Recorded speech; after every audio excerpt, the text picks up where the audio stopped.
Excellencies, ladies and gentlemen, over the last 2 days at this meeting, we have received excellent presentations from expert authorities in relation to the implementation of SDG 14's targets.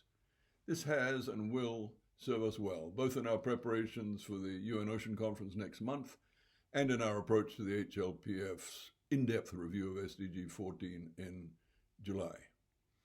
In this expert group meeting, we have taken stock of progress towards achieving SDG 14 and have assessed what has changed since SDG 14 was last reviewed in 2017, including the effects of COVID-19 pandemic.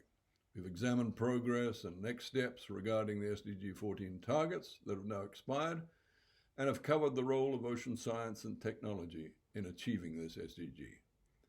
The meeting also considered interlinkages with other SDGs and opportunities to leverage synergies, shared knowledge of success stories, good practices, and challenges, and identified areas of particular concern and proposed ways forward in terms of policies and partnerships and coordinated actions at all levels. So my thanks and congratulations to all concerned. Colleagues, I will not repeat to you here the litany of symptoms of the decline in the ocean's health, and other than to emphasize that in general the decline is continuing and in many cases at accelerating rates. But we can stop the decline of the ocean's health.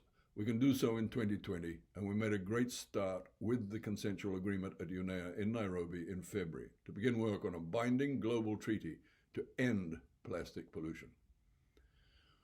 We must continue this positive momentum by ending harmful fisheries subsidies at the WTO ministerial meeting in Geneva, by agreeing in New York upon a robust and operable BB&J treaty for governance of the high seas, by adopting the 30 by 30 target at the Biodiversity COP in Kunming, and when we gather in Sharm el-Sheikh in November for COP27, by moving the climate finance needle decisively in the direction of the sustainable blue economy. 2022's highlight opportunity to stop the decline will happen next month at the UN Ocean Conference in Lisbon, the great global gathering in support of SDG 14's implementation. There we will launch a great fleet of science-based solutions, heavily powered by innovation and partnerships. I urge you all to come to Lisbon with the very best of your ideas and energies.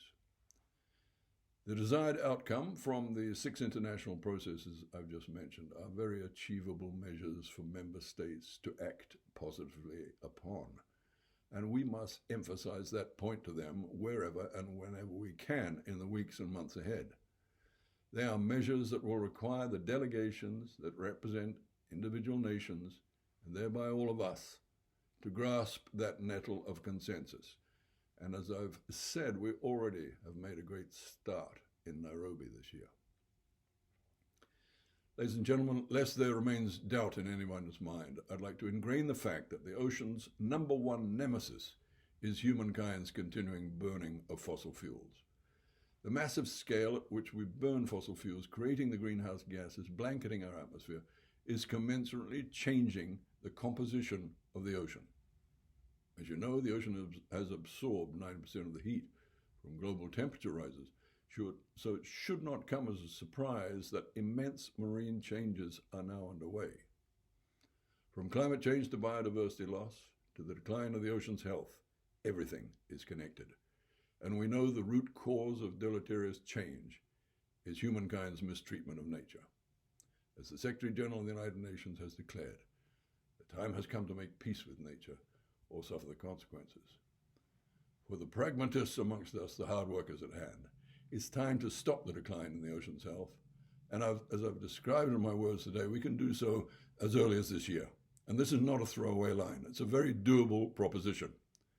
Thus, it is vital, again that word in its truest sense, that the international community does not squander this year's unparalleled confluence of opportunities for ocean action. I thank you all for your attention.